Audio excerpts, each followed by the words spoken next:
ओम शांति। ओम शांति बहन जी, ओम शांति। हमने कहा कानपुर नगरी में भाई साहब का बहुत बहुत स्वागत है। बहुत बहुत शुक्रिया। बहुत सुंदर सफेद सफेद फूल आपने रखे, ब्रह्मा कुमारियों जैसे फूल। आपके लिए भाई, आपके लिए फूल है। बहुत बहुत शुक्रिया। कानपुर नगरी में आपका सभी भाई बहनों की तरफ से बहुत बहुत हार्दिक स्वागत है, अभिनंदन है। ज्ञान सरोवर से ज्ञान की धारा बहती कानपुर पहुंच गई। जी जी जी, धन्यवाद, आपने निमंत्रण किया। परिचय के लिए कि हमारे साथ आप सभी सूरज भाई के साथ देखते हैं, उनके अंग संग रहने का आपको बहुत अच्छा अवसर प्राप्त है। बाबा के सीजन में भाई साहब की बहुत अच्छी क्लास होती है सूरज भाई की। तो भाई साहब रूपेश भाई भी उनके साथ रह करके बिल्कुल कई बार तो आवाज भी नहीं समझ में आती, भाई साहब बोल रहे हैं कि रूपेश भाई बोल रहे हैं। और समस्या समाधान में आपसे परिचित बहुत अच्छा आपका रहता है, इसका अंकित करते हैं। तो हम चाहेंगे कि कानपुर के नवीन नगर से संबंधित और भी जो आसपास भाई बहन हैं अभी इसका लाभ अवश्य उठाएं। अभी हम अपने आदरणीय भाई साहब जी को कहेंगे, आप अपने वाणी की धारा से अमृत वचन सबको सुनते लाभान्वित करें। आगे भी आप आए थे प्रोग्राम, बहुत अच्छा लगा। तो योग कमेंट्री भी अवश्य कराएंगे ताकि सब बाबा के अंतसार जोड़ सकें। तो कानपुर गंगा नदी के किनारे गंगे नदी की तरफ से हम सब बहनों की तरफ से और बहुत बारम्बार फिर से स्वागत। ओम शांति में। Thank you thank you. Om Shanti. चलिए शुरुआत करते हैं। प्यारे बाप दादा की याद के जीवन के आधार बाबा हैं। हमारे हर कार्य की शुरुआत बाबा से, हर कार्य का समापन बाबा से, दिवस की शुरुआत भी बाबा से, दिवस का अंत भी बाबा से। तो इस सत्र की भी शुरुआत हम प्यारे बाबा की याद से करेंगे। और चलिए सभी पहुंच जाएं। दीदी ने कानपुर में मुझे निमंत्रण दिया और मैं आप सबको निमंत्रण दे रहा हूं मधुबन में कि आइए सभी पहुंच जाएं मधुबन अपने घर में, प्यारे बाबा के घर में, डायमंड हॉल में। दृश्य देखें, बाबा की पधरा मणि का दिन। हम सब डायमंड हॉल में बैठे हुए हैं, अपने घरों में नहीं, डायमंड हॉल में आ जाएं। और देखें सामने अव्यक्त बाप दादा हम सब के बीच आ गए हैं और हम सभी को अपनी नजर से निहाल कर रहे हैं। मैं बाबा के सम्मुख हूं। बाबा अपनी शांति, शक्ति और पवित्रता की शक्तिशाली किरणों से मुझे भरपूर कर रहे हैं। जैसे पूरे हॉल में ही पिन ड्रॉप साइलेंस है।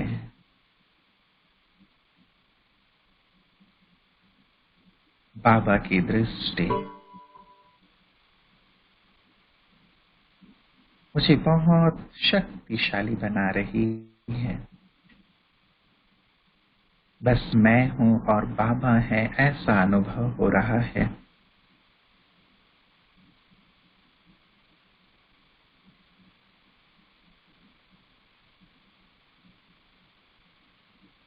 जी करता है बस बाबा को ही मैं निहारता रहूं, बाबा के ही अंग संग रहूं, उनकी छत्र छाया में, उनकी उपस्थिति में। बाबा का सानिध्य जैसे मुझे ऊर्जा से संपन्न कर रहा है, मुझे भरपूर कर रहा है।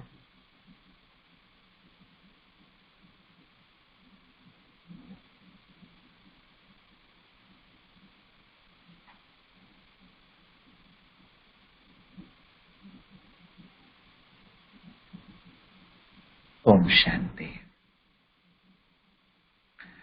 बाबा की उपस्थिति में ही आज के इस सुंदर विषय पर चर्चा करेंगे। विषय ही बहुत प्यारा है, याद में मगन अवस्था। आप सभी भाई बहनें प्यारे बाबा की याद में मग्न ही होंगे। बाबा की छाया हमेशा हमारे ऊपर है। उनकी शरण में हम आ गए हैं तो जीवन जैसे निश्चिंत हो गया है। बाबा ने हम सभी को एक वायदा किया है, चाहे पूरे संसार में भंभोर में आग लग जाए, लेकिन मेरे बच्चे बिल्ली के पुंगरों की तरह सुरक्षित रहेंगे। चाहे किसी को कुछ मिले या ना मिले, लेकिन मेरे बच्चों को दाल रोटी मिलती रहेगी। ये गारंटी, ये वायदा प्यारे बाबा ने हम सबसे किया है। कितना बड़ा वायदा है ना ये। हम लोग बहुत ही छोटे रूप में इसे ले लेते हैं, लेकिन किसी भी देश का राष्ट्रपति, कोई भी प्रधानमंत्री या कितना भी अरबपति खरबपति हो, वो भी ये वायदा नहीं कर सकता अपने बच्चों से कि मैं तुम्हें दाल रोटी खिलाता रहूंगा। स्थितियां परिस्थितियां ऐसी हो जाती हैं कि जो बिल्कुल महलों में है वो सड़क पे आ जाते हैं, हम जानते हैं। तो हमें इस बात की कोई चिंता ही नहीं है कि हमारा भविष्य क्या होगा। हम निश्चिंत हैं। हम जानते हैं कि जो होगा बेहतरीन होगा, अच्छे से अच्छा होगा, हमारे कल्याण में होगा, हित में होगा, क्योंकि भगवान हमारे साथ हैं। वो हमारी पालना कर रहे हैं, वो हमें साथ दे रहे हैं। हम उनकी छत्र छाया में हमेशा सुरक्षित हैं। विचार करना है हम सबको कि जो बाबा हमारी इतनी पालना कर रहे हैं, करते आ रहे हैं, आज भी कर रहे हैं, जिन्होंने हमें इतना निश्चिंत कर दिया है, जिन्होंने हमें सुरक्षित कर दिया है। पूरी दुनिया में महामारी फैली हुई है, लेकिन भारत में बाबा के सभी बच्चे सुरक्षित हैं। और विदेश में केवल 2 ही ऐसे भाई थे जिनको कोरोना हुआ, लेकिन वो भी अब पूरी तरह ठीक हो गए हैं। देखिए कितनी सुंदर सी बात है। लाखों ब्राह्मण आत्माएं हैं, लेकिन सभी सुरक्षित हैं बाबा की छाया में।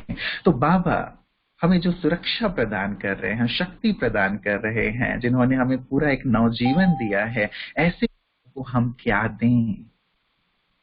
आज का विषय है, इसका उत्तर है कि बाबा यही हमसे चाहते हैं कि हम याद में मग्न रहा करें। और वो भी क्यों? इसका भी उत्तर हमारे पास होना चाहिए। बाबा क्यों हमें कहते हैं कि बच्चे तुम याद में मग्न रहो? जब से बाबा आए हैं, अपना परिचय देने के बाद जो पहली बात बाबा ने हमें कही शिक्षा के रूप में, महावाक्य के रूप में, वो यही थी कि बच्चे योगी बनो, पवित्र बनो। मग्न रहने की आवश्यकता इसलिए है क्योंकि जितना हम याद में मग्न रहेंगे, उतने ही हमारे पाप कर्म धुलते जाएंगे, आत्मा शुद्ध होती जाएगी। अब वापस चलने का समय है ना। जब तक आत्मा शुद्ध नहीं होगी, पावन नहीं होगी, तब तक उड़ नहीं सकती। आपने अनुभव किया होगा जब योग बहुत अच्छा होता है तो आत्मा कितनी बलवती हो जाती है, उड़ान भरने लगती है। और जब योग अच्छा नहीं होता है तो लाख कोशिश कर लेते हैं, पंख बिल्कुल बेजान से हो जाते हैं, हम उड़ ही नहीं पाते हैं। तो जितनी मगन स्थिति है, याद की अवस्था है, आत्मा पावन होती जाती है, हल्की होती जाती है, शक्तिशाली होती जाती है, उड़ान भरने लगती है। और तो कोई चारा है ही नहीं ना पावन होने का। वो कहते हैं लागा चुनरी में दाग मैं छुटाऊं कैसे। हाँ? तो दुनिया वाले तो ये गा ही रहे हैं, उन्हें पता नहीं है, पता है कि दाग लग गया है, लेकिन छुड़ाएं कैसे पता नहीं है। हमें बाबा ने बता दिया, जितना तुम योग युक्त रहोगे, जितना मगन रहोगे, तुम्हारी नजरिया है वो धुल जाएगी, स्वच्छ होती जाएगी, तुम पावन होते जाओगे। क्यों मगन रहने की और जरूरत है? जितना हम मगन रहेंगे, उतनी दुनियावी जो वातावरण है, जो बिल्कुल तमोगुणी होती जा रही है, और दिनों दिन तमोगुणी होती जाएगी। ये तमोगुण बढ़ता जाएगा। बाबा ने हमें कह दिया है, 5 ही तत्व, 5 ही विकार फुल फोर्स में आक्रमण करेंगे। जैसे शत्रु जब हार रहा हो तो अपनी पूरी एनर्जी लगा देता है, शक्ति लगा देता है। तो दुनिया में भी ये वातावरण बनता चला जाएगा। यदि हम मग्न नहीं रहेंगे तो उसकी सेंक हमें आ जाएगी। और सेंक आएगी तो बाबा कहते हैं यदि अंश भी अंदर कोई बात रही हुई होगी, वो सेंक उसे वंश का रूप दे देगी। चाहे वो काम विकार हो, चाहे क्रोध हो, चाहे लोभ हो, चाहे अहंकार हो, चाहे अन्य विकार हो। इसीलिए बाबा कहते हैं मग्न रहेंगे तो सेफ रहेंगे, सुरक्षित रहेंगे। जितना हम सागर की गहराई में डूबे हुए होते हैं तो बाहर की चीजों का पता नहीं होता ना। और बाबा कहते हैं कई बच्चे ऐसे होते हैं जो बार बार बाहर निकल के देखते रहते हैं कि बाहर क्या हो रहा है। बाहर निकलने के देखने की जरूरत नहीं है, बहुत देख लिया है। अब अंदर रहें, समाये रहें। तो मग्न रहने की इसलिए भी जरूरत ताकि संसार की ये जो नेगेटिव वातावरण है हम मुक्त रहें, उसका असर ना आए। कई बार भाई बहनों के ये प्रश्न आते हैं कि अचानक ही हम सब कुछ अच्छा चल रहा है, लेकिन ये जो बाहर का वातावरण है मन में इधर उधर व्यर्थ के विचार ले आता है। अच्छा सब कुछ चल रहा है, लेकिन कहीं हम थोड़े से अपने योग की अवस्था में हल्के होते हैं, ज्ञान के चिंतन में हल्के होते हैं, तो ये स्थिति हमारे ऊपर प्रभाव डालती है। इसलिए बाबा चाहते हैं हम डूबे रहें, मग्न रहें। इसलिए भी मग्न रहने की जरूरत है क्योंकि अब आत्माएं जो शरीर छोड़ रही हैं, अब आप देख रहे हैं कोरोना के कारण भी लाखों आत्माएं देह त्याग रही हैं, उनको शरीर नहीं मिल पा रहा है, दुखी होकर के, अशांत होकर के वो शरीर छोड़ रहे हैं, न जाने कैसी पीड़ा भोग करके शरीर छोड़ रहे हैं। तो वो जो पीड़ा है, उस पीड़ा को लेकर के अभी भी वो वायुमंडल में हैं, भटक रही हैं। तो उसका भी वातावरण, उनकी भी जो नेगेटिविटी है हम पर प्रभाव ना डाले, इसके लिए जरूरी है कि हम डूबे रहें, उनका प्रभाव हम पर ना पड़े। और कई बार बाबा ने ये भी कहा है कि अंत समय में बहुत सारी ऐसी जो आत्माएं हैं तड़पती हुई, जो भटक रही हैं इविल सोल्स के रूप में भी, वो भी सामने आ जाएंगे। और जो आत्माएं मग्न नहीं है, बाबा के साथ नहीं है, वो आत्माएं डर सकती हैं, भयभीत हो सकती हैं। उनको मुक्ति देने की बजाय हो सकता है खुद भी मुक्त हो सकती हैं। तो हमें मुक्ति देना है, खुद मुक्त नहीं हो जाना है डर में।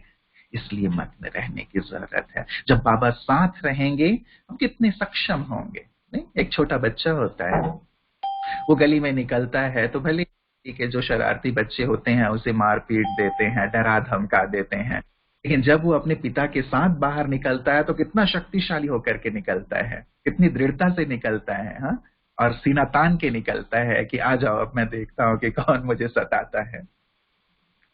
बाबा साथ होंगे, हम उनके प्यार में डूबे हुए होंगे, हमारी भी यही स्थिति होगी कि कैसी भी आत्माएं आ जाएं, चाहे वो भटकती हुई आत्माएं हैं, इविल स्पिरिट हैं, या फिर संसार की भी आत्माएं जो हमारी पेपर लेने के लिए विकारी भावनाओं से आएंगी, वो भी दूर भाग जाएंगी। उन्हें जैसे लाइट और माइट हमसे दिखाई देगी जब हम मग्न रहेंगे, डूबे रहेंगे। तो बाबा का ही प्रकाश उन्हें दिखाई देगा। ना किसी प्रकार का विकार का भाव लेके आए हैं, परिवर्तित होके जाएंगे, ये बाबा ने कहा है। इसलिए भी डूबे रहने की जरूरत है, प्यार में, याद में, क्योंकि यही हमें स्वराज्य अधिकारी बनाने वाला है, हमारी कर्मेंद्रियों को शीतल करने वाला है। ये जो पुराना शरीर है ये भी तो विकारों से पैदा हुआ है, इसमें भी विकार के अंश हैं। जब हम याद में रहते हैं तो अंग अंग हमारे शीतल शांत होते जाते हैं।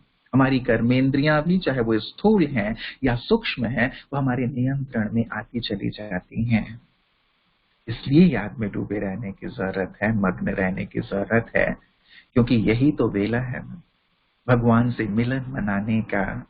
फिर तो वो चले जाएंगे, फिर पूरे ही कल केवल हम रहेंगे संसार में, भौतिक पदार्थों के साथ, लोगों के साथ। बाबा केवल अभी हैं, उसके बाद बाबा हमारे साथ नहीं होंगे।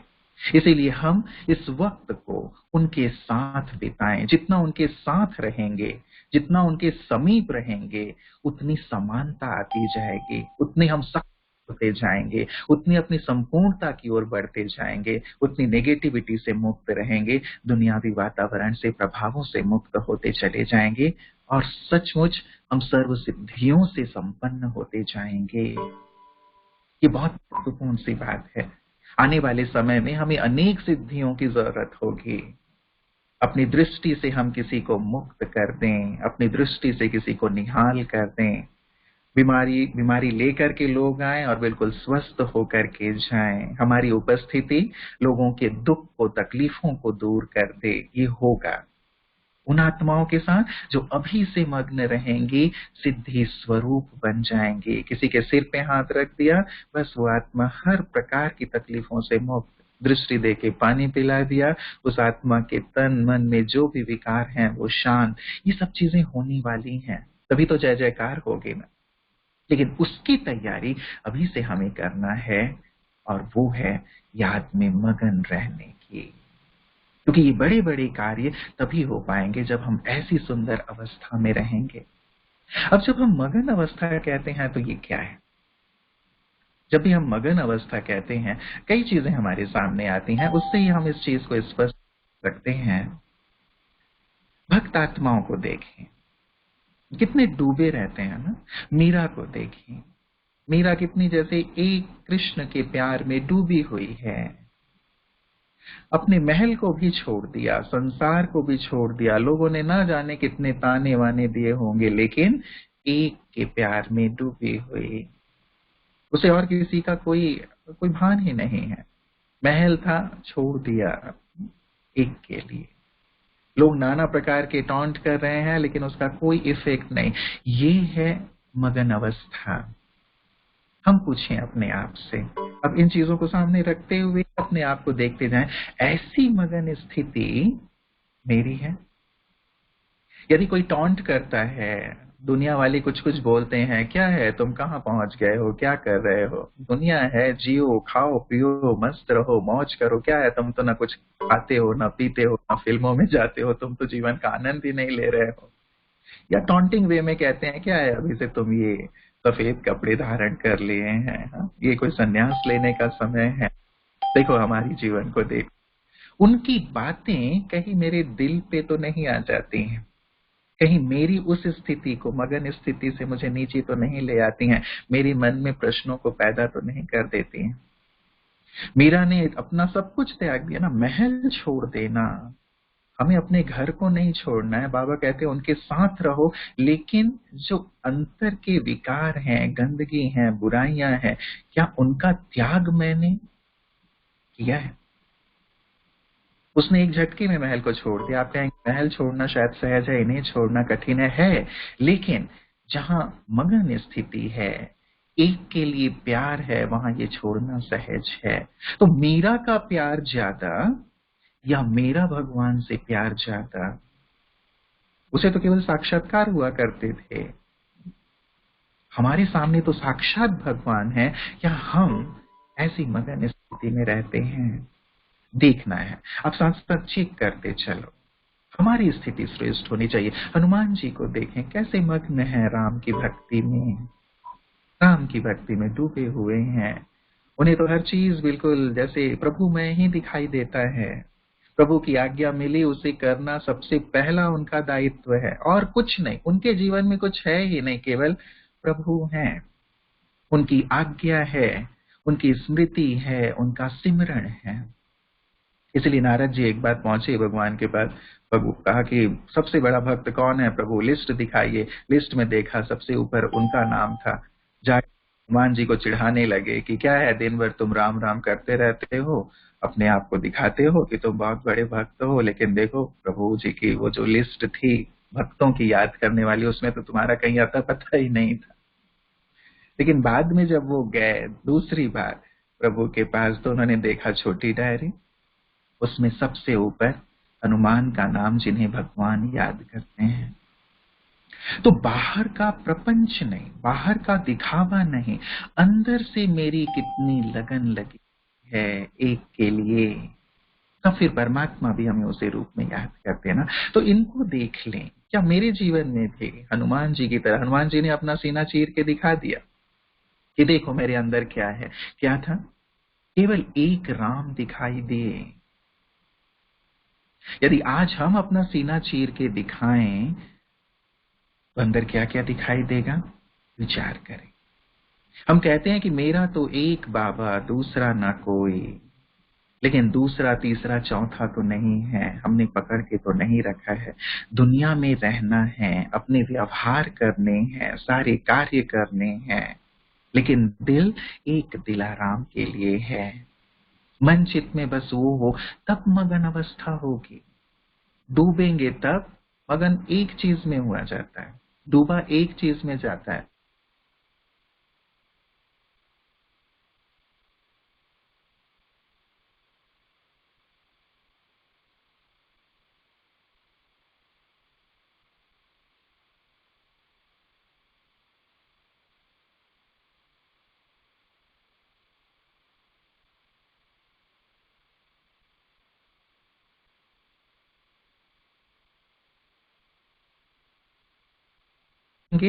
तो हमारे लिए सहज होगा। और यदि बहुत चीजों को हम साधना शुरू कर दें, जहां मगन स्थिति दिखाई देती है, वो है प्रेमी प्रेमिकाओं का। आपने देखा होगा प्रेमी प्रेमिकाओं को। बाबा तो एग्जाम्पल बड़े बड़े जो प्रेमी प्रेमिका है उनकी देते हैं, लेकिन आज के भी प्रेमी प्रेमिकाओं को आप देख लो, वो जब एक दूसरे में खोए रहते हैं, एक दूसरे से बातें कर रहे होते हैं, तो उन्हें किसी और का कोई पता ही नहीं होता है कि कौन उन्हें देख रहा है, कौन उनकी बातें सुन रहा है, कुछ नहीं। वो बस एक दूसरे में ही खोए रहते हैं, डूबे हुए हैं। ऐसे ही हम क्या अपने परम प्रियतम के प्यार में डूबे रहते हैं, उन्हें किसी का भान ही नहीं रहता। हमें भान आ जाता है। हमें भी तो ऐसे ही डूबे रहना है ना, भले चारों तरफ कुछ भी हो रहा है, लेकिन मैं कार्य करते हुए अपने परम प्रियतम में डूबा रहूं। एग्जाम्पल देते हैं ना कि एक प्रेमिका थी, उनका प्रेमी बहुत समय के बाद कहीं बाहर से आ रहा था। तो जब पता चला कि मेरा प्रेमी आ रहा है और बहुत समय के बाद आ रहा है, तो बिल्कुल भाव विभोर होकर के वो दौड़ने लगी, भागने लगी उससे मिलने के लिए। उसको कोई सुध बुध ही नहीं था, बस भागी जा रही है। रास्ते में एक भाई नमाज पढ़ रहे थे, अल्लाह को याद कर रहे थे। अब उसको सुध बुध ही नहीं था, इस प्रेमिका को दौड़ते दौड़ते उसको भी ठोकर मार करके वो जाने लगे। अब वो तो निकल गई, लेकिन ये जो अल्लाह को याद कर रहे थे वो खड़े हो गए और कहने लगे, कैसी है, अंधी है, दिखाई नहीं दे रहा है, ये है वो है। अब वो तो चली गई। अब वहां से जब वो रिटर्न हो रही तो फिर इसने देखा कि अरे यही थी, खड़े हुए और फिर से बोलना शुरू कर दिया कि मैं अल्लाह को याद कर रहा था, तुमको देख के चलना चाहिए, कहाँ भागी जा रही थी, ये है अंधी, तो आदि आदि जो भी कहना था उसको। तो उसने बहुत प्यार से कहा कि मुझे तो आप दिखाई ही नहीं दिए, मैं अपने प्रेमी से मिलने के लिए इतनी आतुर थी, इतनी व्याकुल थी, इतनी मग्न थी कि मुझे सुध-बुध ही नहीं था कि कौन रास्ते में है। मुझे तो बस वही दिखाई दे रहा था और बस मैं उसी ओर भागी जा रही थी। आप तो अल्लाह को याद कर रहे थे, मेरी एक ठोकर ने आपको अल्लाह से अलग कर दिया। आप उससे टूट टूट गए और यहाँ मुझ पर टूट पड़े। ऐसा तो नहीं होना चाहिए ना। वो की सोच में पड़ गया कि एक व्यक्ति के प्यार में डूबी हुई मासूका वो कैसे सब कुछ सुध-बुध भूल जाती है, और मैं यहाँ अल्लाह को, जो मुझे सब कुछ देने वाला है, परमात्मा जो मुझे सब कुछ देने वाला है, उसकी याद तुरंत टूट जाती है। किसी ने कोई आहट हुई, कोई बात हुई, कोई छोटी सी घटना हुई, तुरंत उससे मेरा नाता टूट जाता है, नीचे आकर के मैं जम जाता हूं। ऐसा तो नहीं होना चाहिए। ऐसे प्रेमी बने जो बिल्कुल उसके प्यार में मग्न हो, डूबे रहें। क्या ऐसा मेरा दिल का प्यार है, वो मुझे देखना है। इनसे सीखते हुए, जब हम याद में मग्न अवस्था कहते हैं, तो इन मग्न लोगों को देखें, ये लोग कैसे मग्न हैं, हम भी तो ऐसे डूबे हैं। एक साइंटिस्ट को देख लीजिए, वो भी मग्न होता है अपने कार्य में, बिल्कुल मग्न, खोया हुआ, संपूर्ण रूप से एकाग्र होता है। उनकी पत्नी यदि आज भोजन रख गई तो ठीक है, खा लिया, नहीं रखा तो उन्हें पता भी नहीं कि भोजन मैंने किया है या नहीं किया है। कई बार तो ऐसा होता है कि जो भोजन रखा होता है उसे ही फिर से आकर के ले जाती है उनकी पत्नी, डूबे हुए। एक बार हंसी में कहते हैं कि एक साइंटिस्ट बाजार में गए। जब वो बाजार में गए तो बाजार में देखा एक महिला को, तो उन्हें लगा कि इस महिला को मैंने कहीं देखा है। बहुत देर से उसे ध्यान से देख रहे थे। उनसे रहा नहीं गया, वो उनके करीब गए और बोला, माफ कीजिएगा, ऐसा लगता है कि मैंने कहीं आपको देखा है। वो उनकी पत्नी थी वास्तव में। उनकी पत्नी ने उनको कहा कि घर चलिए, मैं बताती हूँ कि आपने मुझे कहाँ देखा है। तो साइंटिस्ट ने बड़ी विनम्रता से कहा कि देखिए देवी जी, मुझे माफ कीजिए, मैं किसी अनजान महिला के साथ उनके घर नहीं जाता। तो ये तो खैर एक हंसी की बात है, लेकिन ये दिखाता है कि वो कितने डूबे होते हैं अपने कार्य में कि उन्हें सुध बुध ही नहीं रहता। एक और साइंटिस्ट थे, जब पहले पहले लिफ्ट का निर्माण हुआ तो उन्हें लिफ्ट बहुत बहुत अच्छा लगा, ये इन्वेंशन बहुत अच्छी लगी उन्हें, और उन्होंने अपने पीए को बुलाया, कहा कि हमें भी अपने घर में लिफ्ट लगवानी है। तो पीए ने कहा कि नहीं, हमारे घर में नहीं लग सकती, मतलब आपके घर में नहीं लग सकती। बोले नहीं नहीं, लगानी ही है। बोले नहीं नहीं लग सकती। बोले क्यों नहीं लग सकती? उन्होंने कहा हमारे घर में केवल एक ही फ्लोर है जिसमें हम रहते हैं, फर्स्ट फ्लोर या सेकेंड फ्लोर होगा तब तो लिफ्ट लगाने की जरूरत होगी। तो ऐसे डूबे हुए कि अपने घर का भी ऐसा पता नहीं है कि हमारे घर में फर्स्ट फ्लोर है या नहीं है, केवल एक ही छत है और हम लिफ्ट लगाने की बात कर रहे हैं। ऐसी तन्मयता, ऐसी मगन अवस्था हमें भी याद में लानी है, ताकि हम भी ऐसे डूबे रहें। गायकों को देख लें, वो भी तो डूबे रहते हैं। तानसेन जी गीत गाते थे और दीपक जल उठते थे, राग मल्हार गाया और बरसात होने लगी, इतने डूब करके गाते हैं। शंकर जी को देखें, निमग्न है ना, ऐसे मग्न है कि अर्ध निमग्न आंखें हैं, सामने देख भी रहे हैं लेकिन जैसे खोए हुए हैं, खोए हुए हैं। हम भी देखें इन आंखों में, लेकिन बुद्धि रूपी नेत्र ऊपर रहे। कानों से सुन भी रहे हैं लेकिन फिर भी मन बिल्कुल मनमना भाव स्थिति में है। जो आवश्यक चीजें हैं वही हम सुन रहे हैं, उसका रिस्पॉन्ड दे रहे हैं। आवश्यक चीजें हैं वही हम देख रहे हैं, और बाकी समय जैसे हम डूबे हुए हैं। जो डूबा हुआ होता है वो दिखाई देता है, और जब हम भी ऐसे डूबेंगे तभी तो हमसे परमात्मा दिखाई देंगे। जैसी स्मृति होती है वही रिफ्लेक्ट होता है जीवन से।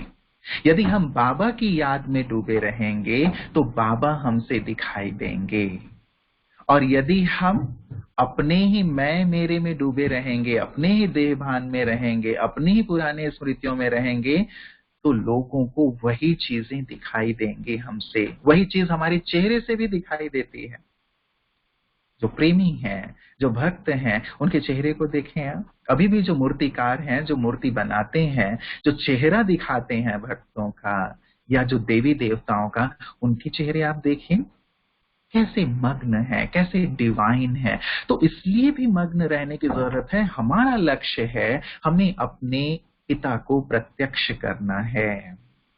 संसार देखे कि भगवान कौन है, और बाबा ने कहा है कि तुम ही प्रत्यक्ष करने वाले हो। और अंत समय में ऐसा होगा कि चारों तरफ बाबा के बच्चों से बाबा दिखाई देंगे, और ये तब होगा जब हम ऐसे डूबे रहेंगे, मैं खत्म हो जाए, मैं तू में परिवर्तित हो जाए, ऐसे डूबे हुए, ताकि हम बिल्कुल दिखाई ना दें, बाबा ही हमसे दिखाई दे। बाबा भी कैसे डूबे रहते थे, ब्रह्मा बाबा। आपने फोटो देखे हैं ना ब्रह्मा बाबा के? जब बाबा याद में बैठे हैं तो जैसे खोए हुए हैं। बाबा ने अपना हाथ जैसे अपने सिर पे रखा हुआ है, किसी झरने के पास पहाड़ी पे लेटे हुए हैं, ऐसे मग्न है जैसे लगता है कि सचमुच देख के लगता है कि कितनी निश्चिंतता और कितनी परमात्मा प्रेम में खोए हुए हैं। मम्मा भी ऐसे ही डूबी रहती थी ना, उन्हें तो बाहर की चीजें दिखती ही नहीं थी। हमारे माता पिता ऐसे थे, हमें भी ऐसे फॉलो फादर और मदर करना है। रमेश भाई जी सुनाते हैं, एक बार बॉम्बे में थी मम्मा, तो रमेश भाई जी कहीं लेकर के जा रहे थे मम्मा को, लेके गए, और रात को जब वापस आए तो चर्चा हो रही थी सेवाओं की कि किस प्रकार से सेवाएं हो। तो रमेश भाई जी ने कहा मम्मा को कि मम्मा, जब हम लोग रास्ते से आ रहे थे तो आपने देखा बड़े बड़े होर्डिंग्स लगे हुए थे ऊंचाई पे, अच्छे बैनर थे, होर्डिंग थे। ऐसे बैनर और होर्डिंग्स हम लोग भी बनवा सकते हैं, आपने देखा होगा ना? तो मम्मा मुस्कुराई, मम्मा ने कहा नहीं, मम्मा ने कुछ नहीं देखा। और मम्मा जब ऊपर देखती है तो बाबा को देखती हैं, और जब नीचे देखती हैं तो अपने आप को देखती हैं। तब तो वो नंबर 1 चले गए ना। हम लोग सोचते हैं कि मम्मा बाबा, ठीक है, बाबा ने उन्हें ये बता दिया था कि आप लक्ष्मी बनने वाली हैं, आप नारायण बनने वाले हैं, लेकिन ये जानने के बाद भी मम्मा बाबा ने कितना डीप पुरुषार्थ किया एक में खोए रहने के। और सब चीजों को जैसे उन्होंने किनारे कर दिया। तो ऐसी ही मगन अवस्था हम सबको भी लानी है। तो क्या करेंगे? इन्हें तो सामने रखेंगे ही एग्जाम्पल के साथ और अपने आप को चेक करेंगे, लेकिन उसके साथ एक बहुत ही महत्वपूर्ण सी बात जो मग्न स्थिति के लिए आवश्यक है, वो है प्यार। इन सब में यदि आप देखेंगे तो अपने कार्य के लिए प्यार है, अपने इष्ट के लिए प्यार है। तो जहां प्यार है वहां खोना, वहां डूबना बहुत सहज हो जाता है और ये बिल्कुल नेचुरल हो जाता है कि जिस चीज से व्यक्ति का प्यार है वो उस चीज में रम जाता है, वो उस चीज में डूब जाता है।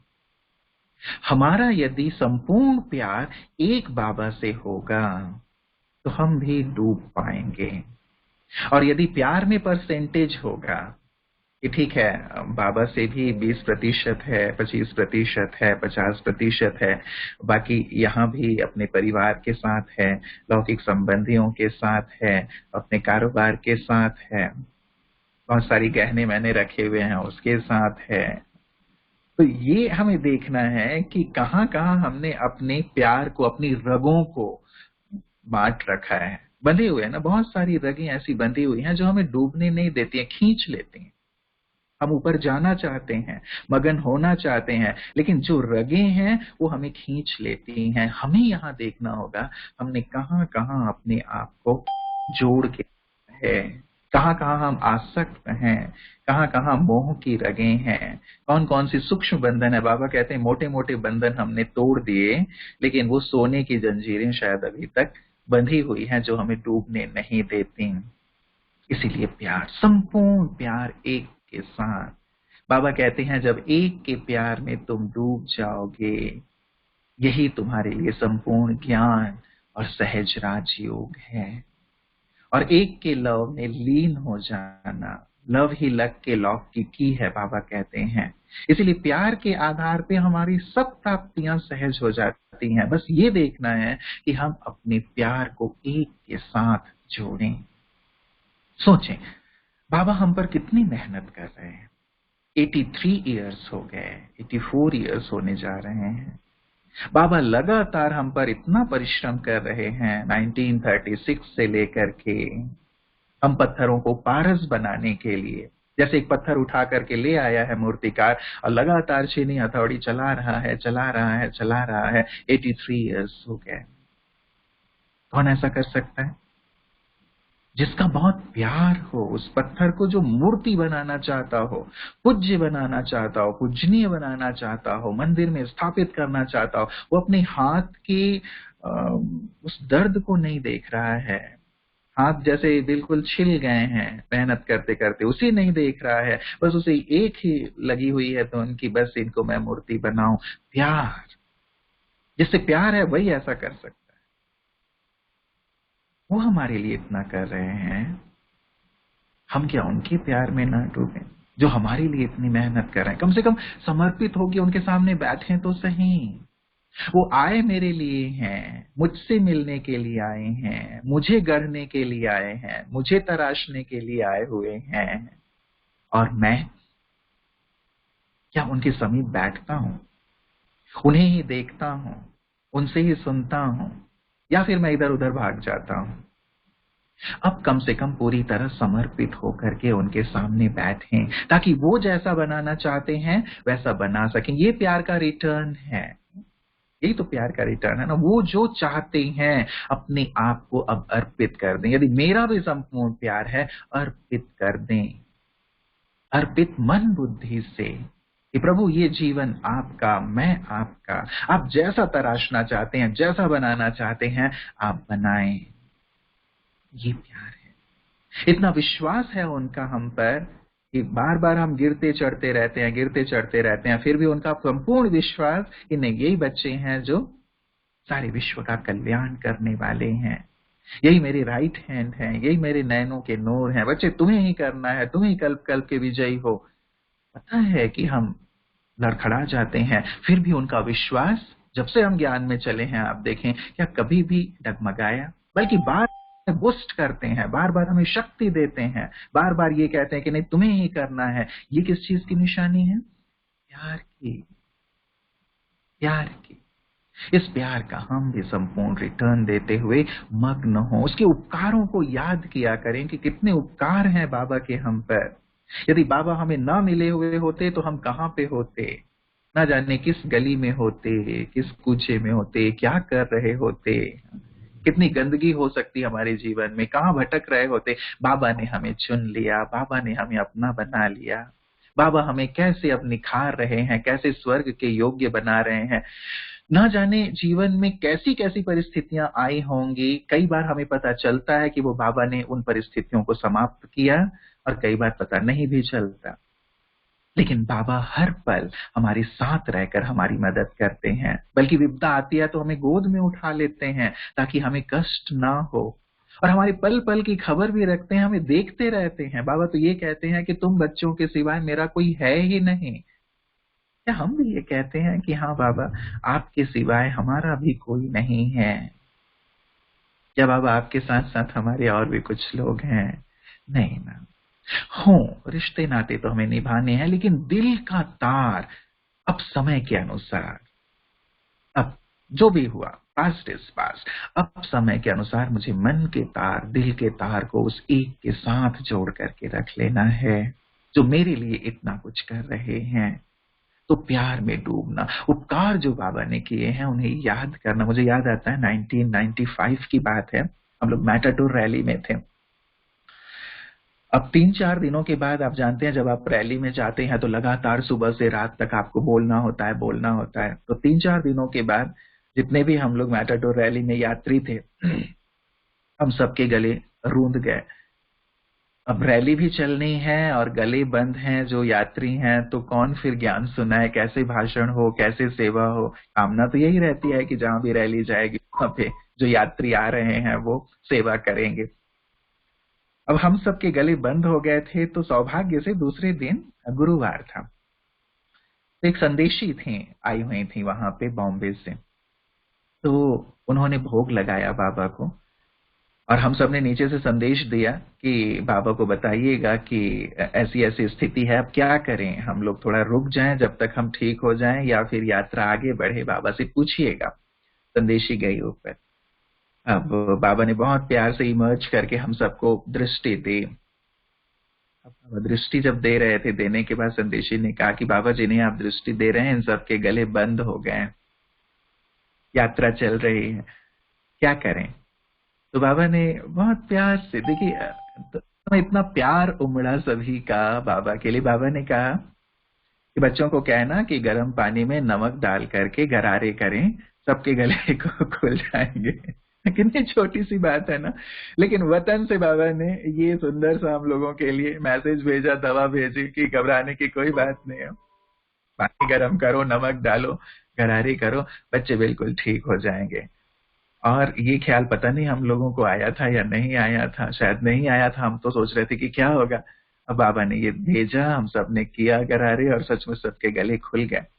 प्यार में सब डूब गए इससे कि हम सोचते हैं कि बाबा हमें नहीं देख रहे हैं, बाबा तो अपने में व्यस्त होंगे, हम यहाँ नीचे अपने में व्यस्त हैं। लेकिन बाबा हमारे हर पल को, हर घड़ी देखते हैं, उनकी नजर हम पर रहती है।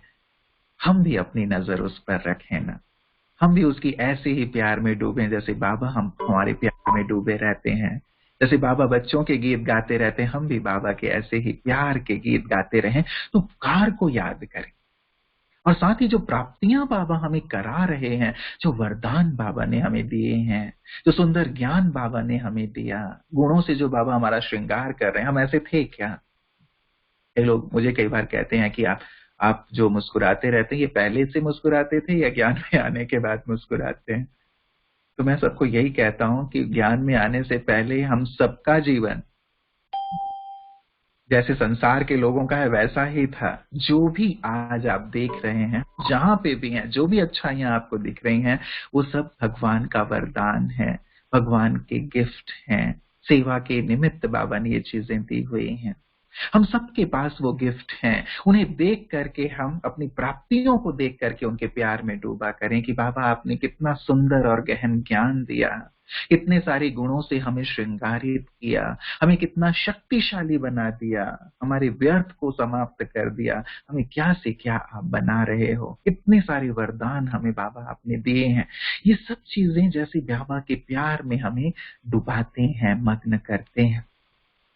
इसके साथ साथ हम आत्मा लाभ भी जरूर किया करें, अपने आप से बातें, ये आत्मन क्या कर रही है तू, देख सारे कल्प तो मनुष्यों के साथ ही रही है और मनुष्यों के साथ ही सारी कल्प रहेगी। ये थोड़ा सा समय है ना जो भगवान के साथ रहने का समय है, संगम युग का थोड़े पल रह गए हैं। इस पल को भी तो मनुष्यों के साथ यदि बिता देगी तो भगवान के साथ का अनुभव कब करेगी, उसके प्यार का अनुभव कब करेगी, उसे शक्तियां कब प्राप्त करेगी, वरदान कब प्राप्त करेगी। आत्मा लाभ करें। हे आत्मन, तुमने सारे कल्प मनुष्यों को ही देखा है और सारे कल्प मनुष्यों को ही तुम देखोगे। अब भी यदि मनुष्यों को देखते रहे, उनकी सुंदरता को ताड़ते रहे, तो फिर भगवान की सुंदरता को कब देखोगे। मनुष्यों को बहुत देख लिया और देखेंगे, उन्हीं के साथ रहना है, आप निश्चिंत रहो। जो अभी हैं वो सारी कल्प किसी न किसी रूप में साथ रहेंगे, भगवान नहीं रहेंगे। केवल हम उन्हें याद करते रहेंगे, पुकारते रहेंगे कि प्रभु कहाँ हो, आओ। अब जब आए हैं ना, जी भर के देखें, देखते देखते भी मगन हो जाएं। देखना भी मगन करता है। जैसे भक्त लोग कहते हैं ना कि भगवान तुम्हारी सलोनी सूरत मूरत को देखता रहूं, बस देखता रहूं, देखता रहूं। हम भी बाबा को देखते देखते, चाहे उस ज्योति को देखते देखते, ब्रह्मा बाबा के तन में उन्हें देखते देखते मग्न हो जाया करें। देखते देखते भी मगन हुआ करें, सुनते सुनते भी मगन हुआ करें। ये भी योग है। तो आत्मा लाभ। हे आत्मन, तुमने सबको, मनुष्यों को ही देखा है, मनुष्यों को ही देखोगे, अब भगवान को देखो। हे आत्मन, तुमने मनुष्यों से ही बात की है और मनुष्यों से ही सारी कल बात करोगे। अब तो तुम भगवान से ही बात करो, भगवान को ही देखो, भगवान से ही सुनो।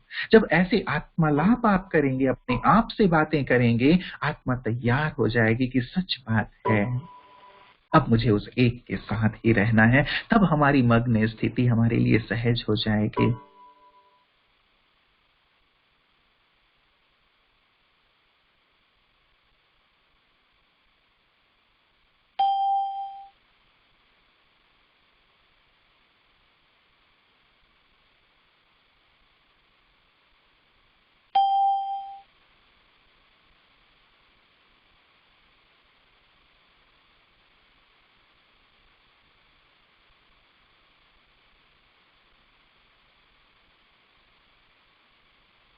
बैठते हैं तो भी यहां भाग जाता है, वहां भाग जाता है। लेकिन बच्चे भागता तो आया है ना अब तक, अब तो उनके पीछे मत भाग। अब तो तू एक की ओर ही भाग, एक को ही देख, एक का ही चिंतन कर। जब अपने मन रूपी बच्चे के साथ आप ऐसे बैठेंगे, बात करेंगे, उसे कन्विंस करेंगे। देखिए, जब तक आप मन को कन्विंस नहीं करेंगे ना, तब तक आप मगन नहीं हो पाएंगे, तब तक मन मनाभाव नहीं हो पाएंगे। इसीलिए मन बुद्धि के साथ बैठे। ब्रह्मा बाबा ने भी क्या किया, शुरुआत कैसी थी बाबा की, रोज राज दरबार लगाया करते थे बाबा। 36 से नहीं, 32 से बाबा की वो शुरुआत हो गई थी। मन से बातें करना कि मन मंत्री तू क्या करता है, मैं बादशाह हूं, मैं राजा हूं और तू मेरे ऊपर हुक्म चलाता है। हम भी अपने साथ बैठें, अपने मन से बात करें, उस बच्चे को सुंदर खिलौने दें, सुंदर संकल्पों के खिलौने दें, उसे समझाएं कि बेटा क्या सही है, क्या गलत है, क्या करेगा तो तू सुमन बनेगा, क्या करेगा तो तू कुमन बनेगा। आत्मा लाभ। जब आत्मा लाभ करेंगे, हम मग्न होते चलेंगे। वैसे ही लगन हमें मगन करती है। लगन, लगन अर्थात धुन लगी हुई हो। धुन, लगन अर्थात धुन। दीदी को क्या धुन लगी हुई थी कि बस घर चलना है, घर चलना है, घर चलना, इसको कहते हैं धुन। लगन में जैसे मगन है। दादी को क्या धुन लगी हुई थी, दादी को भी धुन थी कि बस मुझे कर्मातीत बनना है, कर्मातीत बनना है, कर्मातीत बनना है। ब्रह्मा बाबा को भी जब संदेशी बहन ने बता दिया कि बाबा उसकी चमक तो बहुत है, आपकी चमक कुछ नहीं है, आप वो संपूर्ण ब्रह्मा बहुत अच्छा है, बाबा ने धुन लगा दी कि बस अब मुझे भी वैसा संपूर्ण बनना है। जब लगन लगाई कुछ पाने के लिए, अपने लक्ष्य को पाने के लिए, बनने के लिए, तब मगन हो। इसलिए हमें धुन लगानी है। हम देखें क्या ऐसी धुन हमने लगाई है कुछ पाने के लिए, कुछ बनने के लिए, अपने लक्ष्य को अचीव करने के लिए, बाबा के अंग संग ऐसे ही रहने के लिए। कौन सी चीजें जो मुझे हटा रही हैं? मैं मालिक हूं ना, मैं मास्टर हूं ना। अब मैं ही यदि हल्का छोड़ूं अपने आप को तो जरूर इधर उधर हो जाऊंगा। इसीलिए धुन लगाएं। धुन का अर्थ ही होता है कि बस एक तरफ हो जाना, एक तरफ, सब करते हुए एक तरफ। मैं बार बार ये बात इसलिए कह रहा हूं क्योंकि आप सब छोड़ छाड़ के एक तरफ ना हो जाएं, लेकिन सब करते हुए एक तरफ। कुछ ब्राह्मण स्नान करके आ रहे थे। पहले के समय में आप जानते हैं कि छुआछूत की बहुत प्रथा थी, तो जो सफाई करने वाले होते थे वो बोलते बोलते सफाई करते थे, एक तरफ हो जाओ, एक तरफ हो जाओ, क्योंकि लोग उन्हें अस्पृश्य मानते थे, मतलब छुआछूत की बहुत बातें होती थी। तो ब्राह्मण ताकि साइड हो जाए, कहीं गलती से भी वो छू जाते थे तो फिर उसे उनको नहाना पड़ता था। तो झाड़ू लगाते लगाते बोल रहे थे एक तरफ हो जाओ, एक तरफ हो जाओ, एक तरफ हो जाओ। तो किसी को लगा कि सचमुच कितनी अच्छी बात ये कह रही है, एक तरफ हो जाओ। ब्राह्मणों को भी ये लगा कि हम भी सब कुछ कर रहे हैं लेकिन एक तरफ शायद नहीं हुए हैं, इसीलिए हमें सुंदर अनुभूति नहीं हो रही है। हम भी मगन तब होंगे, सुंदर अनुभूतियां तब होंगी जब एक तरफ हो जाएंगे। तो लगन, बस धुन लगाएं। धुन लगाने की जरूरत है। किसी भी एक चीज की धुन लगा देता है ना, क्रिकेटर धुन लगा देता है कि मुझे अच्छे से अच्छा खेलना है 8-8 घंटे। आप जो प्लेयर्स हैं आप जानते होंगे, चाहे वो साइना नेहवाल हैं या सिंधु हैं, वो भले टॉप में हैं अभी लगभग, लेकिन फिर भी रोज 8-8 घंटे बहुत अच्छा उनकी तरफ से वो प्रैक्टिस चलती रहती है। धुन है ना कि हम शिखर की ओर पहुंचे, तो वो अपने लिए लगातार लगे रहते हैं। हम भी क्या ऐसे धुन में लगे रहते हैं? धुन लगाएं तो लगन हो, तब फिर मगन अवस्था होती है। वैसे ही बाबा ने कहा है जब मनन करेंगे तब मगन होंगे। मनन करें, ज्ञान का सुंदर मनन, वो हमें मगन करता है। ये हमारी मगन अवस्था तक ले जाने वाली चीजें हैं, ये स्टेप्स हैं। जब तक मनन नहीं होगा तब तक मगन नहीं होगा। कई बार क्या होता है, हम योग में बैठते हैं और योग करते करते बुद्धि भी यहाँ वहां चली जाती है, मन यहाँ वहां चला जाता है, या थोड़ी देर करने के बाद फिर हम उठने लगते हैं। कारण मनन नहीं कर रहे हैं। मनन करेंगे तब मन मना भव होंगे, मनन करेंगे तब महान बनेंगे, मनन करेंगे तब महीनता आएगी, मनन करेंगे तभी हमारी वैसी मगन अवस्था होगी। हम सुनते बहुत हैं लेकिन मनन बहुत कम करते हैं। कई कहते हैं ना कि सुनते हो तो मण भर और मनन करते हो कण भर। इसे अब रिवर्स करो, सुनो भले कण भर लेकिन मनन करो मण भर। अब देखें ये ज्ञान जो बाबा ने हमें, बाबा कई बार कहते हैं ये माजून है, जो बाबा वक्खर दे रहे हैं, माजून खिला रहे हैं, इसे डाइजेस्ट करना बहुत जरूरी है। गाय से सीखो, बाबा कहते हैं कि गाय भी घास खाती है, एकांत में जाकर के उसे उगारती है। जब उगारती है तब जाकर के उसे वो डाइजेस्ट होता है, और यदि वो उगारेगी नहीं तो उसे डाइजेस्ट नहीं होगा। हम भी जो हमने खाया मनन करने की आदत जरूर डालें। एकांत में बैठें, मनन करें। मनन से मक्खन निकलेगा, बुद्धि को बल मिलेगा। और जब योग में भी बैठेंगे तो मनन करने की आदत होगी, बुद्धि शक्तिशाली होगी, तो एकाग्रता भी सुंदर होगी। क्योंकि मगन होने का दूसरा नाम एकाग्र होना भी है। और एकाग्रता तभी होती है जब इस प्रकार हम सुंदर मनन करते हुए अपने मन को एक दिशा देते हैं, बुद्धि को शक्तिशाली बनाते हैं। और वैसे ही अभ्यास, जितना हम अभ्यास करते जाएंगे, अभ्यास से ही एकाग्रता आएगी। वो कहते हैं ना, करत करत अभ्यास के, कि जितना जितना अभ्यास करेंगे वो जड़मति भी सुजान हो जाता है। और रसरी आवत जात ही सिल पर होत निशान वाली बात है कि बार बार अभ्यास करने से, बार बार अभ्यास करने से एकाग्रता हो जाती है, मन डूबने लगता है। हम अभ्यास को ना छोड़ें, लगातार अभ्यास करें। कहते हैं ना कि जब पांडव लोग वनवास में थे, अज्ञातवास में थे, तो भी उनको ज्यादा खाने की आदत थी, भूख लगती थी, उनका शरीर भी भीमकाय था।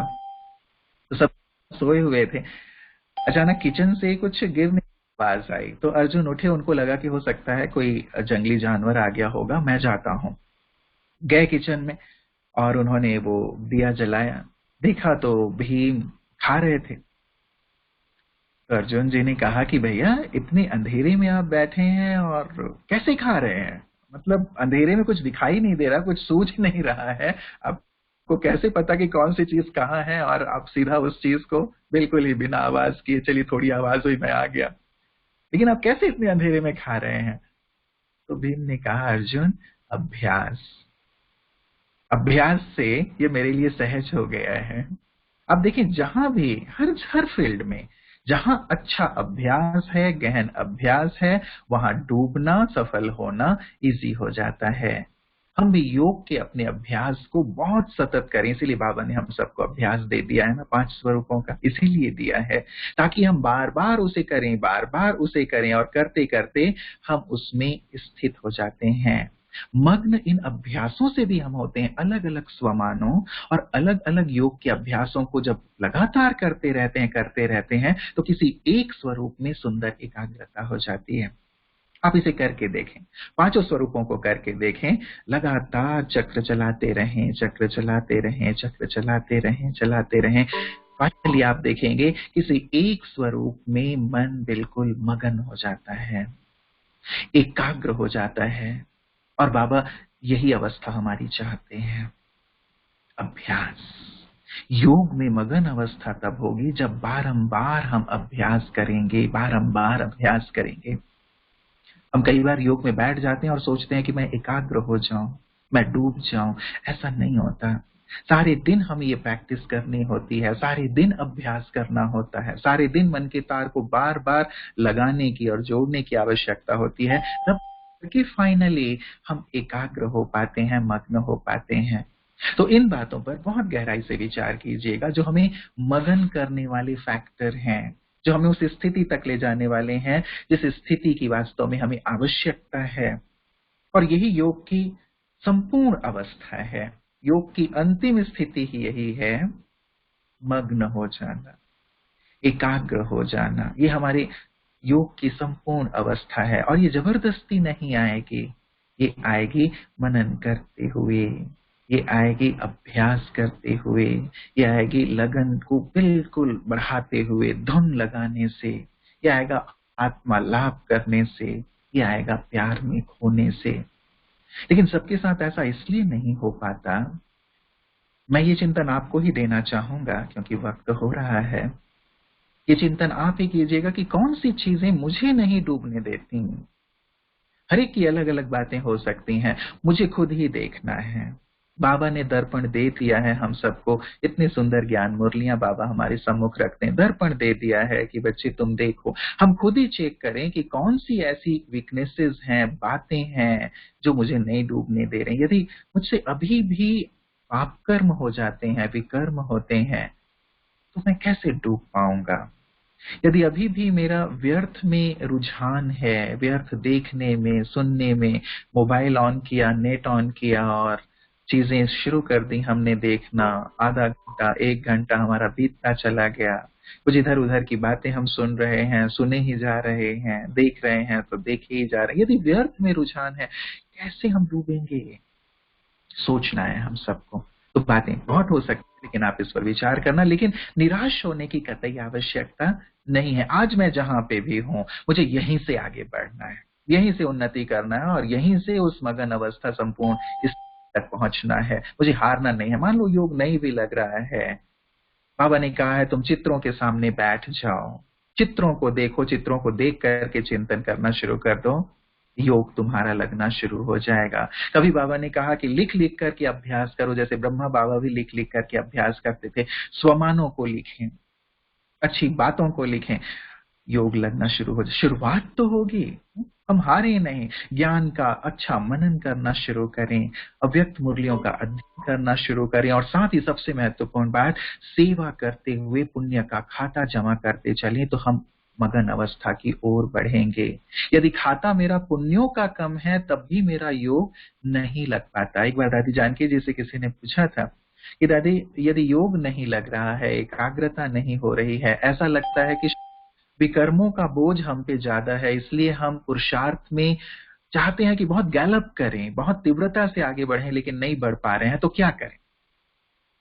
तो दादी जी ने बहुत सुंदर सा और प्रैक्टिकल सा जवाब दिया था कि मान लो तुमको लगता है कि पाप कर्मों का बोझ ज्यादा है, जिसके कारण हम पुण्य कर्मों की ओर नहीं बढ़ पा रहे हैं, योग नहीं लग रहा है, या फिर बुद्धि भारी भारी रहती है, चाहते हुए भी हम कुछ नहीं कर पा रहे हैं, तो पुण्य कर्म करना शुरू, सेवाओं से पुण्य का इतना बल जमा करते चलो, तन से, मन से, धन से, जन से, मैं जितना यज्ञ में करूं, जितना अपने आप को, अपने तन को यज्ञ की सेवा में लगाऊं, जितना हो औरों की मदद करूं, तो जो पुण्य कर्म का खाता बढ़ता जाएगा, तो ऑटोमेटिक जो हमारे विकर्म है हल्के होते चले जाएंगे और हमारा योग सुंदर होता चलेगा और हम मगन अवस्था की ओर चलते चलेंगे। सुंदर विषय है और बहुत गहन विषय भी है। जिन बातों पर अभी हमारी चर्चा हुई है, आप जरूर उन पर विचार कीजिएगा, और भी बहुत सुंदर और गहरी बातें हो सकती हैं। बस हमें ये है कि आज हम जहां पे भी हैं, निराश होने की हमें कतई जरूरत नहीं है। योग एक ऐसा विषय है कि कभी लगता है, कभी नहीं भी लगता है, कभी बहुत अच्छा लगता है तो कभी नहीं लगता है, तो हमें लगता है कि ऐसा फ्लक्चुएशन क्यों हो रहा है, स्थिरता कब आएगी? स्थिरता तभी आएगी जबकि हम संपूर्ण अपनी अवस्था तक पहुंचेंगे, तब तक तो 19-20 वाली स्थिति बनी ही रहेगी। लेकिन हाँ, अब वक्त आ गया है कि हम जल्दी से जल्दी वहां तक पहुंचें। अब तक यदि गिरते संभलते रहेंगे, वो गीत है ना हमारा कि हम उन राहों पर हमें चलना है जहां गिरना और संभलना है, तो अब गिरने का समय नहीं है, अब तो संभल संभल करके चलने का समय है और तीव्रता से उस संपन्न स्थिति को प्राप्त कर लेने का समय है, जिसके द्वारा हम संसार की, समाज की सुंदर सेवा कर पाएंगे। तो मेरी बहुत सारी दुआएं हैं, शुभकामनाएं हैं मधुबन की ओर से, प्यारे बाबा की ओर से, सब दादियों की ओर से, मधुबन निवासियों की ओर से, कि आप ऐसी सुंदर अवस्था को प्राप्त करें, ऐसे मगन हो जाएं कि आपको देख करके सभी को बाबा की याद आ जाए और बाबा की सुंदर प्रत्यक्षता हो जाए। तो ढेर सारी दुआएं और शुभकामनाएं। ओम शांति।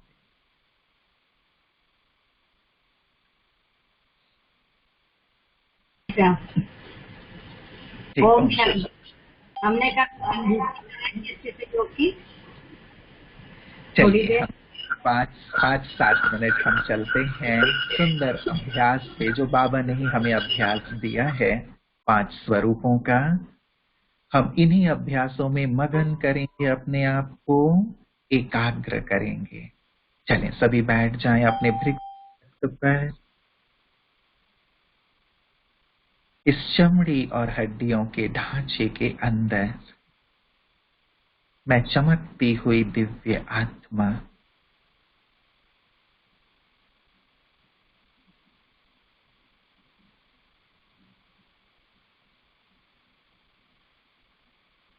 अपने स्वरूप पर स्थित हो जाएं। मैं ये देह नहीं हूं, इस देह से भिन्न चैतन्य शक्ति हूं, मणि हूं, और ये मेरा धाम नहीं है। इस संसार में तो मैं मुसाफिर हूं, मेरा घर है ऊपर। चलें इस साकार सृष्टि से भी पार, सूक्ष्म वतन से भी पार पहुंच जाएं अपने परम धाम घर में।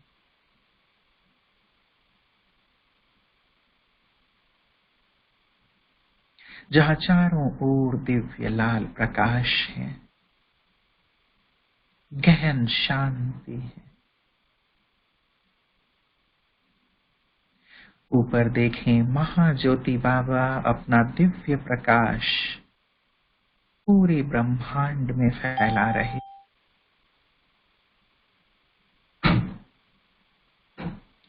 मैं बाबा की छत्र छाया में, बाबा की किरणों के नीचे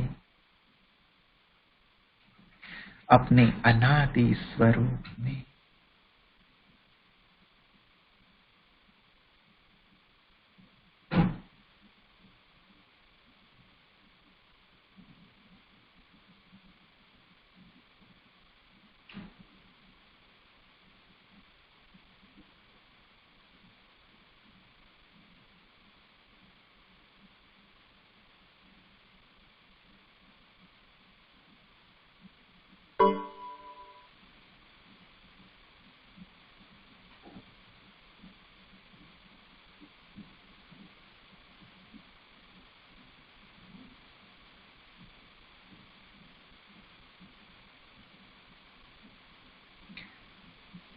परम धाम से नीचे आए चमकती हुई ज्योति के रूप में,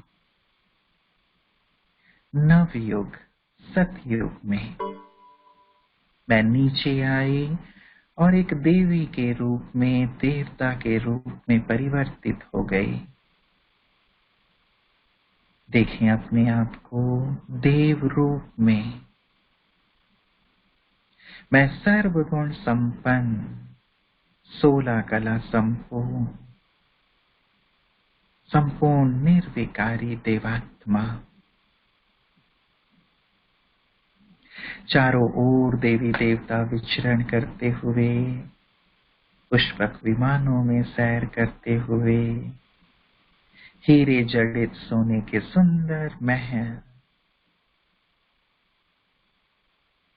मैं आदि स्वरूप में, अपने देव रूप में, स्वर्ग में।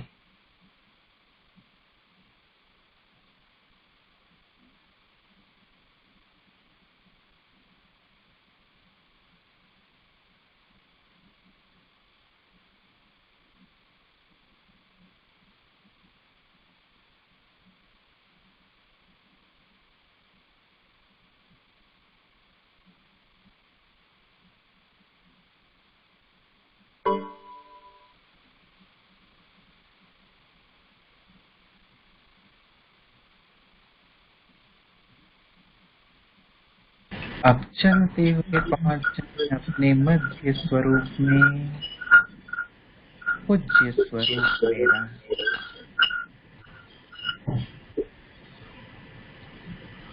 जैसे भक्त आत्माएं मेरे सामने हैं और मैं अपने इष्ट स्वरूप में, मैं ही दुर्गा, मैं ही महावीर, मैं ही विघ्न विनाशक गणेश।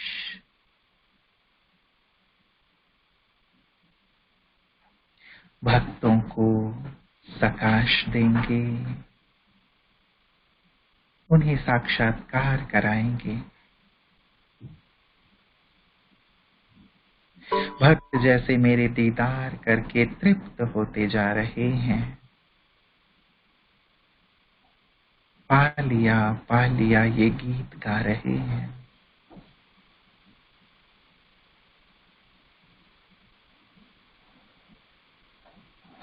उन्हें तृप्त करके चले अब अपने ब्राह्मण स्वरूप में पहुंच जाएं, फिर से जहां हमने शुरुआत की थी क्लास की, डायमंड हॉल में बाबा के सम्मुख। बाबा प्यार से मुझे दृष्टि दे रहे हैं, वरदानों से मुझे भरपूर कर रहे हैं।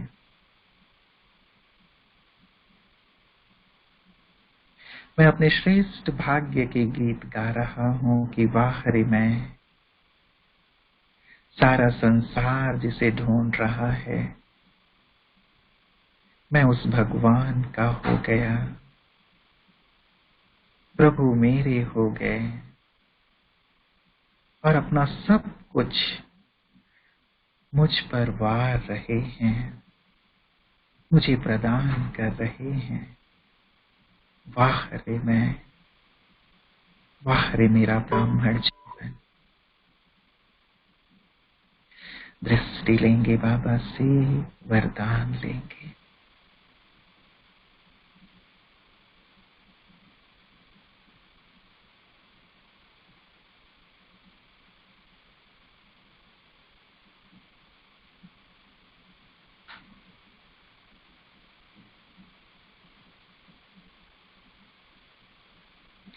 बाबा की दृष्टि जैसे मुझे फरिश्ता बनाती जा रही है, मैं बिल्कुल डबल लाइट होता जा रहा हूं। चलें अब डबल लाइट फरिश्ता बनकर ऊपर आकाश में, विश्व ग्लोब के ऊपर। जैसे हम सभी फरिश्ते विश्व ग्लोब के ऊपर स्थित हो गए हैं, परम धाम से बाबा हम सबको अपनी शांति, शक्ति और पवित्रता की किरणों से भर रहे हैं। और उन्हीं किरणों को हम सारे विश्व ग्लोब को दे रहे हैं, सकाश देंगे।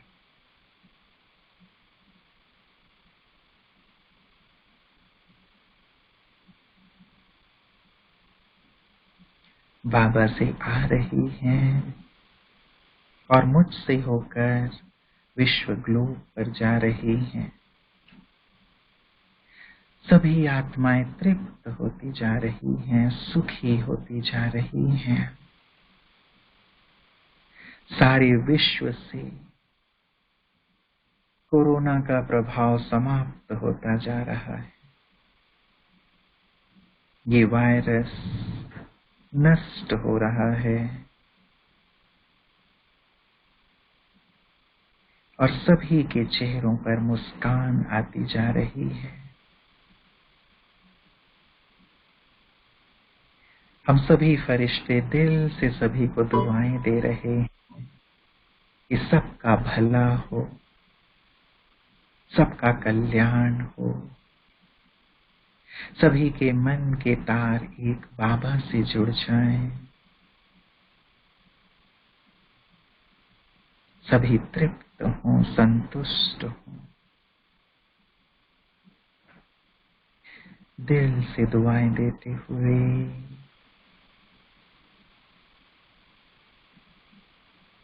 वापस परम धाम अनादि रूप में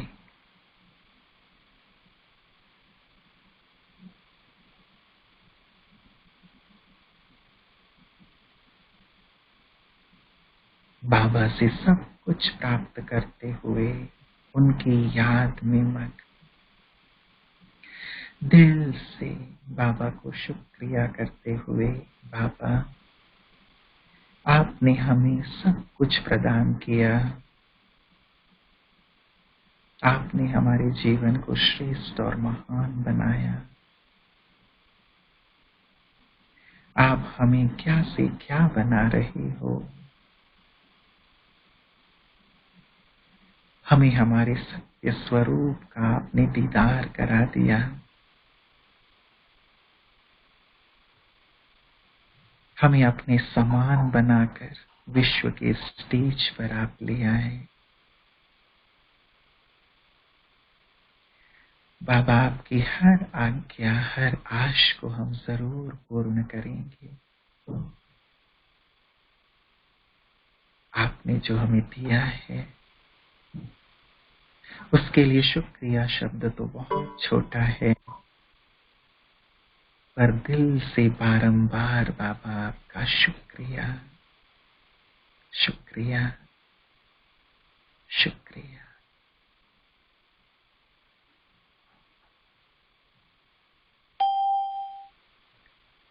ओम शांति। ऐसी ही प्रैक्टिस लगातार करते रहें, बारंबार करते रहें और मग्न होते चलें। बहुत सारी दुआएं और शुभकामनाएं। बहुत बहुत शुक्रिया भाई साहब का, हम सभी भाई बहनों की तरफ से और हम बहनों की तरफ से, कानपुर निवासियों की तरफ से बहुत बहुत शुक्रिया। अगर किसी का कोई क्वेश्चन हो तो 5 मिनट पूछ सकते हैं। फिर से एक सेशन कर लेंगे दीदी।